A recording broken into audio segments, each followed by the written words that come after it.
Bateau le JOOLA mi ngi nekkoon bato bi daa jokkalante tukki yu dox diggante Dakar ak Casamance ba tax mu daa def ci lu toll ci ñaari aller-retour chaque semaine ci diggante Dakar ak Casamance waaye tamit daan amal benn escale ci île bu Caravane maanaam day jóge fii ci capitale bi di Dakar bisu mardi ak bisu vendredi ci booru 20h ngir dem Casamance daa jóge tamit Casamance bisu jeudi ak dimanche ci booru 13h ngir ñëw Dakar mi ngi daa am lu toll ci 13 heures de temps ci yoon bi ngir jóge Casamance dem Dakar wala ngir jóge Dakar dem Casamance. Bateau le JOOLA ngi tolloon ci guddaay ci 76,5 mètres waaye tamit ci 12,5 mètres ci gàttaay mu ngi doon pesé ci lu toll ci 2087 tonnes amoon tamit ñaari moteur yu 1600 CV jugee Allemagne de l'Ouest ci atum 1990 mu ngi amoon tamit ci lu toll ci 44 nit yoo xamante ni ñoo daa gérer lii di voyage bi ci diggante Dakar Caravane ak Ziguinchor.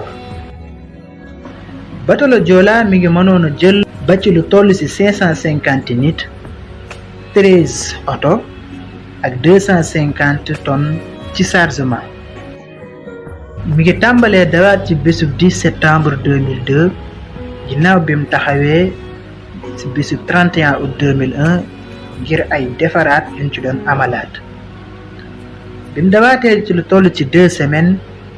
Bateau le JOOLA daal di def liggéey bu am solo ci tukki yu dox ci diggante Dakar ak Casamance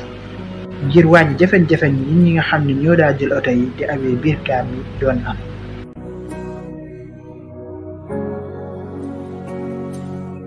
Bateau le JOOLA mi ngi def tukkeem bu mujj ci bésu jeudi 26 septembre ci atum 2002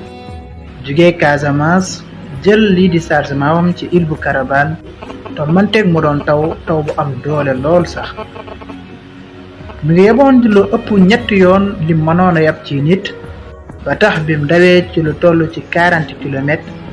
ci 10 minutes Bateau le JOOLA daal di suux ci boori Gambie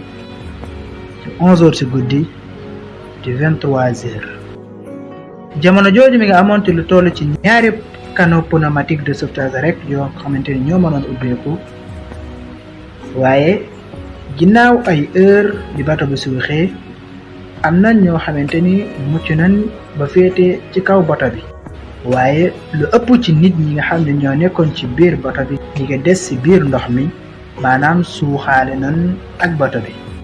ñii di nappkat yi daal leen gis ci ëllëg sa ci noonu ñu daal di woo ñii di secours officiel yi ñu daal di ñëw ci ginnaaw midi maanaam ci ay boori 18h.